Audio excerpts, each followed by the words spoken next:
Again, welcome to everyone. For those who don't know all of us, I think we know most of you. I'm Devarshi, this is Bharat, and this is Devi. And we're here today to talk about the path of Kriya Yoga. These teachings that we have been given by our masters, by God, we have been given so much. We have all these books and writings and different approaches to the spiritual path. Because I tend to be a simplistic-minded person, I like to simplify it sometimes just to get back to the basics. And I just want to look at some of the things that we've talked about this week from that perspective of just going back to the most important things that we have here. One of them, as one of our speakers or more of them talked about, is to understand and always remember the goal. We're made in the image of God, which Yogananda described as our true nature of Sat Chit Ananda, ever existing, ever conscious, ever new, divine bliss. And Devi and others talked about we have this map of how to get there, of how to get to the goal, the destination of Sat Chit Ananda. If someone calls the expanding light, and this is the part that gets a little bit complicated because everyone is starting in a different place. Someone calls the expanding light and they ask, how do I get to Ananda? And they're really asking, how do I get to Sat Chit Ananda? Tell me how to get there. And depending on where the person is coming from, it can be a little bit different. The person maybe is coming from being a very overly intellectual person. And so they need to take the route more of balancing that with devotion and divine joy. Or maybe the person is very devotional, but they don't have much energy, or they're lazy, or they have some qualities that they work on. And so their route to get to divine joy is a little bit different, even though all those roads end in the same destination. But luckily we have some incredible roadmaps. These teachings that we've been given, in a sense, are the roadmap on how to get home. I would really like to recommend one particularly that's sort of a universal roadmap, which is The Art and Science of Raja Yoga by Swami Kriyananda, which really takes these teachings of Raja Yoga and presents them in the most clear, complete, and balanced way. And even those who haven't read it in many years, I know for many of us at Ananda, we've lived here for many years, and maybe we haven't picked that book up in 5, 10, 15 years. Pick it up again and look at it and carry that around with you as a roadmap. So we have the destination, we have the map. Now we need a vehicle to travel that road. Now, the really rich kids growing up, the vehicle that they got when they became old enough was if they were lucky, was a really fancy sports car. Well, for us, we're very lucky because our parents are the super rich. They not only own the entire universe, they are the entire universe. And Yogananda, the path that he gave to us and the vehicle that he gave to us, he said, and he called it, the jet airplane route to God. And that's the vehicle. He said Kriya Yoga is the jet airplane path to God because it's the quickest, the most powerful. That's the vehicle we've been given. And we've seen the effectiveness and the truth of this over the many years. Now, if we were just given a sports car, we could probably drive it ourselves and probably crash it by the time we were 20. Jet airplane, we don't know how to drive it. And so Yogananda also said something else. And this is actually the fourth part of this very overly simplistic view of the spiritual path. And perhaps, and surely the most important one, he said that Kriya Yoga is the jet airplane route to God. He said, and it is piloted by the Guru. And that's really the key to the spiritual path. I am really surprised. I get a lot of inquiries about Kriya Yoga, and there's a sort of a recurring pattern. Occasionally someone calls up, very eager to learn Kriya, very interested. They've heard about Kriya. They know that Ananda teaches a real effective and true approach to Kriya Yoga. And I encourage them really greatly in pursuing it and how it really works. And then they ask, well, how do you get there? How do you learn Kriya? And so I talk about our teachings and the Ananda course. And one of the steps along the way to learning Kriya Yoga is discipleship to our line of gurus. And every once in a while, and this just happened a couple weeks ago, the person stops at that point and said, I don't want a guru, I just want the technique. And so I explained that, well, I don't get into the pilot and all that kind of stuff, I said, but I do explain, because usually they've read the autobiography of a yogi and explained that, do you remember an autobiography of a yogi, how Lahiri Mahashai learned Kriya Yoga? It was through initiation, it was through discipleship to Babaji, and that you can't separate these two. Kriya Yoga as a technique is just a technique. There's many different breathing exercises and practices in yoga, but as a technique alone, it's very effective and powerful. But when the pilot of the Guru guides us and carries us along this path, the technique of Kriya is extraordinarily powerful. When our efforts wane, when we get lost, think of the path in this way, of those 4 points: the goal, the map, the vehicle, and the pilot. When our efforts wane, pick up the map. If you get lost, have the map with you all the time. Have the art and science of Raja Yoga, or call a Kriyaban friend and don't hesitate to say, I'm lost. Somehow I took a wrong turn here and I got into attachment or worldliness or desire. Or use the intercom and call the pilot of the plane and ask him, help me, I'm lost. If your efforts wane and your enthusiasm goes down a little bit, pull out the travel brochure for Club Satchidananda that shows the goal of divine joy and bliss. Master actually recommended doing that in his own way, pulling out that brochure every day, he said. He said, in my favorite version of that brochure, he said, read the poem Samadhi every day, memorize it. And one of the reasons is that it really describes the goal of divine bliss. From joy I came, for joy I live, in sacred joy I melt. And so that whole poem really holds before us the divine goal. And it's a constant reminder of where we're going. And it encourages us and inspires us. And even just meditating on the goal starts to magnetize it and starts to draw us towards the goal. Now, over time, we tend to complicate things away from this very simple view of it. And how we usually and typically complicate it is through our karma. And it's not the karma so much, but that we identify so much with it. And I hear people say, well, I can't do these teachings because, and you can fill in the blank so many times with because of my health, or because of this relationship, or because of this karma, or this or that. And there's a lot of different reasons that complicate it very, very much. Master was very strong about this. He actually said, get beyond this thought that your karma is going to have anything to do with it. He said, and I'll read it because his words are so much more powerful the way he says it. He said to a struggling disciple, your job for now is to get to God. Don't worry about all the karma you will still have to complete. Let God worry about that. First, destroy in yourself the source of karmic involvement. That source is your attachment to the ego. Once the ego is merged in him, then any actions you perform will no longer revert to yourself. Your actions will be like writing on water. They will leave no trace in the mind. In severing yourself from egoic involvement in any action that you perform, you will have cut the Gordian knot of delusion. This is the state of the Jivan Mukta, one who is free inside, even while living in this world. Being inwardly free, nothing he does can ever affect him again. So don't worry about your karma. We all have that karma. Let God worry about the karma. Our job is to focus on the spiritual path, getting in touch with the pilot. Don't be bashful about running up to the cabin and sitting with him. There's a lot of room in that cabin. Even talking to your fellow passengers, the person sitting next to you here in this room. All these things can help us get us back on track.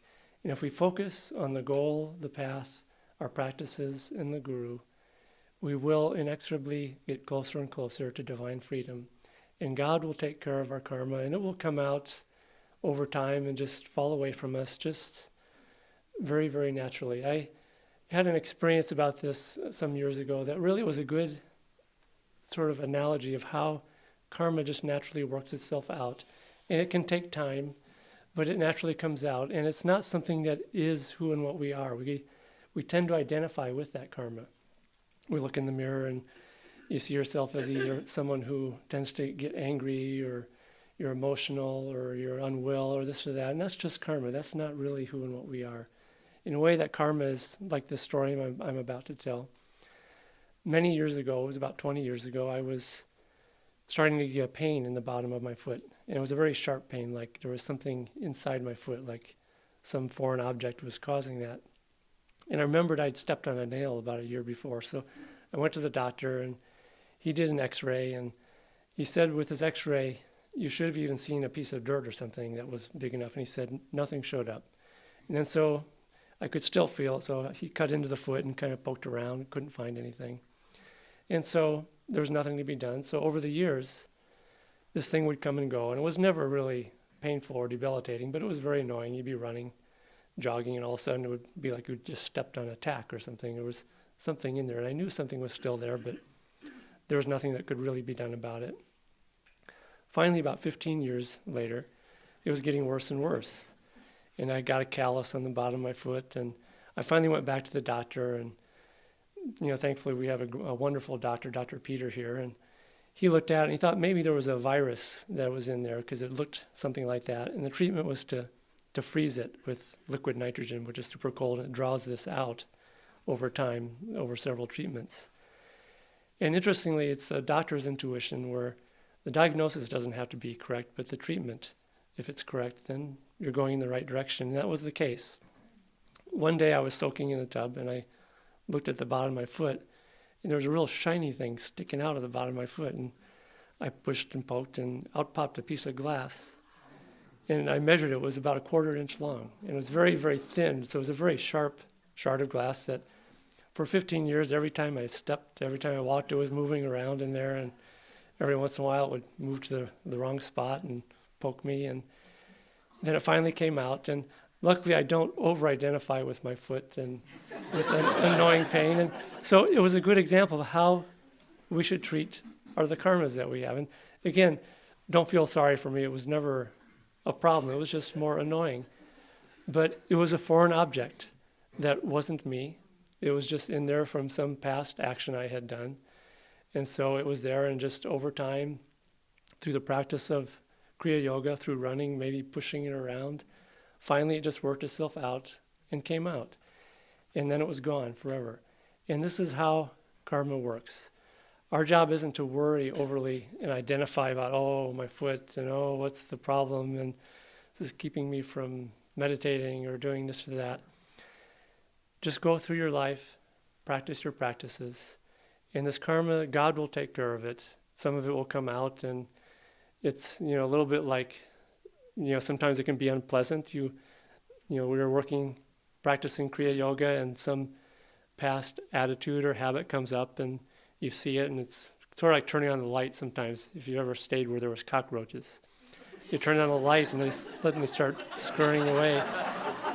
But that's really, in a sense, how Kriya Yoga, the grace of God, the Guru, just working on that and not worrying about the karma, it all just eventually goes away from the light. And this is what Kriya Yoga really does so effectively. It works with bringing light and divine grace, divine joy and inspiration up and down through our astral spine where these seeds of karma are located. And over time, all these seeds of karma just work their way out. Swami Kriyananda once said, when you see something in you that's coming out, he said, rather than being sort of dismayed that you've seen this quality in you that you didn't know you had, he said, actually clap your hands and say, wonderful, now I can work on getting this out. And usually for a Kriya Yogi, it's typically on its way out when you first start to notice it. Just like that piece of glass was starting to get more painful at the very end when it was finally on its way of working itself out. So don't overcomplicate it by looking at your karma and your limitations, which really is what our karma is. Just see all of these things as a foreign object that's not who and what you are. Identify with the light, practice these teachings, tune into the grace of the Guru, see this light everywhere and live in that light, and let God take care of the rest. Our job is just to get to God. It's very, very, very simple. And these teachings really are very simple. Just keep going back to the light. Just keep going back to God over and over and over again. There's wonderful ways that you can do this in your daily life also, because we all have jobs, we all have a daily life, we do things and we have routines and patterns.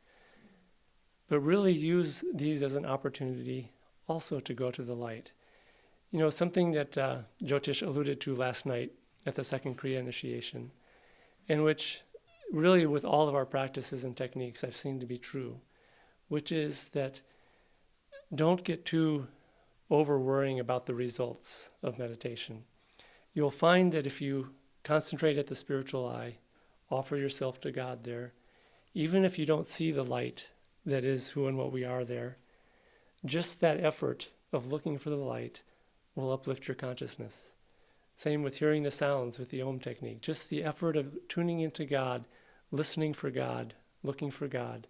Even if we don't see or hear God, our consciousness is uplifted and we're brought closer to God.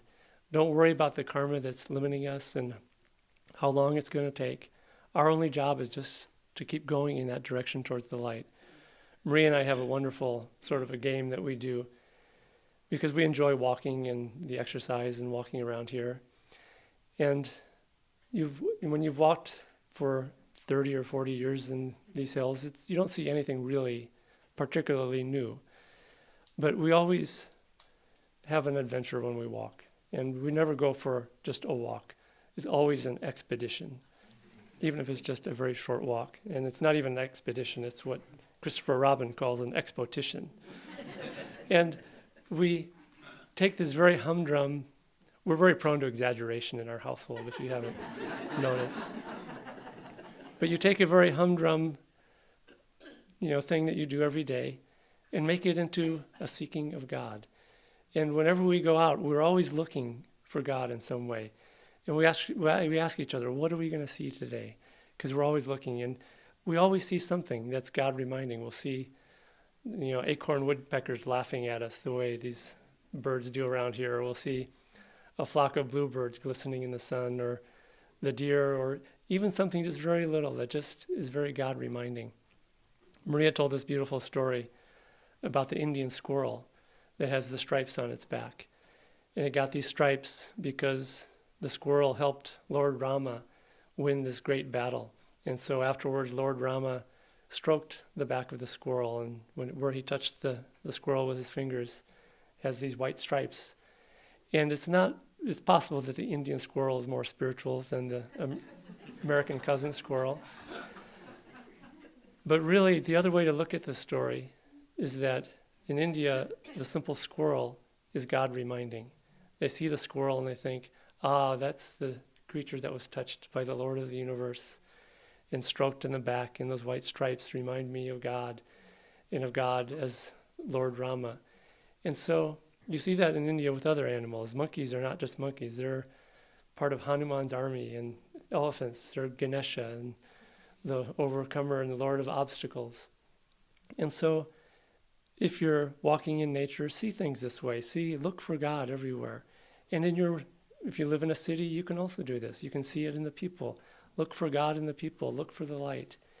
You'll find over time that if you make it a habit of always looking for God, looking for the light, listening for God speaking to you, even when you don't see God or hear God, you'll be uplifted, and you will, I can guarantee it, be brought closer to God. And so a big part of our job is just to live our lives that way. Practice these teachings, look for God everywhere, look for inspiration, even when you're not getting results with these practices. Know that every spiritual effort that we make, just to say a prayer, to look for the light, to try to renounce our ego, to tune into the Guru, to listen to the sounds, every effort we make is bringing us inexorably closer and closer to God. Sometimes when we get on the spiritual path, we have this image that when we get freedom, we're going to be flying across the finish line with our hair flying and the song from Chariots of Fire playing in the background. And we've seen the reality, and Swami Kriyananda is a good example. As he gets closer to freedom and perhaps he's crossed the finish line, the wheels are falling off. And he, he has 2 artificial hips and hearing aids and a heart valve and all these replacement parts. I read it's a scientific theory or analogy, but it was about this idea called George Washington's axe, which is that someone was selling the axe that had originally belonged to George Washington. And the ad said, George Washington's original axe, in good condition because the handle has been replaced twice and the head has been replaced 3 times. And if you know that an axe only has a handle and a head, I think Swami Kriyananda is George Washington's axe in some ways. But it's really, we don't get across the line with our own effort going across. That's part of the way we get across, but it's so beautiful at Kriya ceremonies over the years. I attend very many because I work with the Kriya Sangha. And as our people work out karma and seemingly more and more and get closer to the finish line, it's so inspiring sometimes to see people come up for the blessing at the Kriya, and they can barely stumble up there sometimes. I've seen people have to get helped up just this little step here. When they're standing for the blessing, someone has to hold them to keep them from falling over. And really, that's how we get across. That's how we find freedom, is whatever we're going through, let God worry about that karma. Our job is to keep going towards the light. If we're stumbling towards the light, if we're crawling towards the light, you will find that inevitably, if you do it with God, with the Guru, with our fellow devotees, that as you're getting there, you'll find a hand, an arm lifting you up the step, carrying you across the finish line. And really, we get across that final freedom only with the help of the Guru. We don't get it running across with our own steam and raising our hand and shouting. We do it with the help of the Guru. Even Yogananda, as an example to all of us, when he received the state of samadhi, of superconsciousness, he was meditating very restlessly, and Sri Yukteswar called him down and said, okay, now it's time. And he tapped him on the chest, and he went into samadhi. And it came through the grace and the blessings of the Guru, finally, in the end, helping him across. His own effort was also there, but his own effort by itself was getting him to a very restless meditation. I like to ask people, has this ever happened to anybody else here? And really, that's our job. Don't worry if it's a restless meditation. Put out the effort, tune into the Guru, and you will inevitably reach the goal. Master said that divine freedom, all the things that we're talking about, this divine goal, comes, as he put it, with divine inevitability to the sincere devotee. And so take these teachings, take these practices, take this renewed inspiration to keep getting up, keep going towards the light, keep serving God, keep serving the Guru, do all the things that we've been talking about this weekend and this last week, and you will inevitably get there. Let God worry about your karma. Let's just worry about going into the light, practicing Kriya Yoga, and doing our own best to find freedom, and ask the Guru and God for their help as we go along, and you will get there. So blessings to everyone.